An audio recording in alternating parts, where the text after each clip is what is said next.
Mari, Comunidad Escuela Lautaro, me presento. Soy una heroína de Arauco, compañera del caudillo Lautaro. Para algunos historiadores soy un mito, un personaje literario creado por Alonso de Ercilla en su poema La Araucana. Para otros no ponen en duda mi existencia y explican mi nombre a partir del mapuche, Huacoli. ¿Les suena parecido algo?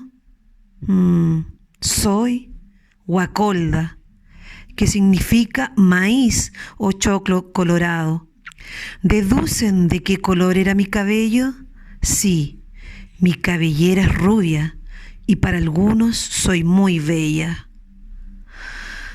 De Lautaro me cautiva su talento y valor, y por eso decido estar junto a él, con lealtad y coraje.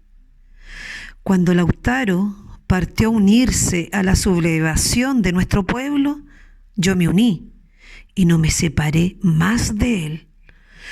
Lo acompañé en la toma de Concepción, en la batalla en las márgenes del Mataquito y en el asalto a Santiago.